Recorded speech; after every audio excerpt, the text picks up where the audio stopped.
ಏನೇನೋ ಯಾವಾಗ್ಲೂ ಇಯರ್ಫೋನ್ಸ್ ಹಾಕೊಂಡು ರೀಲ್ಸ್ ನೋಡೋದು, ಯೂಟ್ಯೂಬ್ ಏನಂತದ್ ನೋಡ್ತೀಯ ನೀನು? ಏನು ನಡೀತಿದೆ ಅನ್ನೋದು ಗೊತ್ತಾ ನಿಂಗೆ? ಏನಂತದ್ ನಡೀತಿದೆ?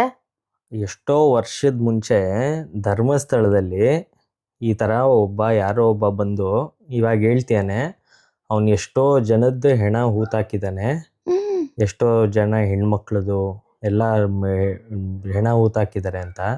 ಸದ್ಯಪ್ಪ ನಾವೀ ದೇಶದಿಂದ ಬಾಚೆ ಬಂದಿದ್ದು, ನಮಗೆ ಅದಕ್ಕೆ ಸಂಬಂಧ ಇಲ್ಲ, ಸುಮ್ಮನೆ ನೋಡ್ಬೇಕಲ್ಲ ಟೈಮ್ ಪಾಸಿಗೆ ನಾನು ನೋಡ್ತಾ ಇದ್ದೀನಿ. ಐ ಆಮ್ ಸೋ ಎಕ್ಸೈಟೆಡ್ ಗೊತ್ತಾ, ನಾವು ಇಂಡಿಯಾಗೆ ಹೋಗ್ತೀವಿ ಅಂತ. ಏಕೆ? ಈ ಸಲ ನಾನು ಮತ್ತೆ ನನ್ನ ಫ್ರೆಂಡ್ಸು ನೀನ್ ಗೆಸ್ಸೇ ಮಾಡಕ್ಕಾಗಲ್ಲ ಅಂತ ಜಾಗಕ್ಕೆ ಹೋಗ್ತಾ ಇದೀವಿ.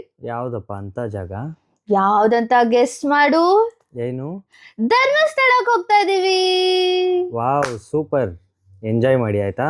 ಓಕೆ. ಅಲ್ಲ, ಇವ್ರೇನೋ ಫ್ರೆಂಡ್ಸ್ ಜೊತೆ ಧರ್ಮಸ್ಥಳಕ್ಕೆ ಹೋಗ್ಬೇಕು ಅಂತೀಯಾರೆ, ಬೇರೆ ನ್ಯೂಸಲ್ಲಿ ಈ ಥರ ಇದೆ, ಇದೇನು ಸೇಫಾ ಹೋಗೋಕ್ಕೆ? ಸರಿ ಇರೋ, ಅವ್ಳ ಜೊತೆ ಮಾತಾಡೋಣ. ಸೌಮ್ಯ, ಈ ಸತಿ ಧರ್ಮಸ್ಥಳಕ್ಕೆ ಹೋಗ್ಬೇಕಾರೆ ನಾನು ಬರ್ತೀನಿ. ಯಾಕೆ ಗೊತ್ತಾ, ನಾವು ಬೇರೆ ನ್ಯೂಸಲ್ಲಿ ಅದೇನೇನೋ ಕೇಳ್ತಾ ಇದ್ದೀವಿ, ಅಷ್ಟು ಸೇಫ್ ಇಲ್ಲ ಅನ್ಸುತ್ತೆ, ನಾನು ಬರೋಣ ಅಂತ ಅನ್ಕೊಂಡಿದ್ದೀನಿ. ಏನಂತ್ಯಾ? ಇವಾಗ ಅರ್ಥ ಆಯ್ತಾ?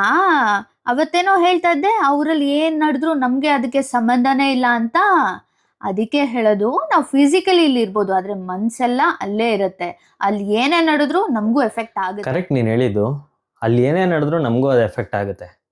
ಅದು ಎಷ್ಟು ಧೈರ್ಯವಾಗಿ ನಾವು ಮುಂಚೆ ಧರ್ಮಸ್ಥಳಕ್ಕೆ ವಿತೌಟ್ ಪ್ಲ್ಯಾನ್ ಹೋಗ್ಬೇಕಿತ್ತು. ಇವತ್ತು ಎಂಥ ದಿನ ಬಂದಿದೆ, ನಮ್ಮೂರಿಗೆ ನಾವು ಹೋಗೋದಕ್ಕೆ ನಾವು ಪ್ಲ್ಯಾನ್ ಮಾಡೋ ಥರ ಆಗಿದೆ. ಅದಕ್ಕೆ ಹೇಳೋದು, ಆದಷ್ಟು ಬೇಗ ಅದೆಲ್ಲ ಸರಿ ಹೋಗಿ ಯಾರು ತಪ್ಪು ಮಾಡಿದಾರೋ ಅವ್ರಿಗೆ ಶಿಕ್ಷೆ ಆಗಲಿ.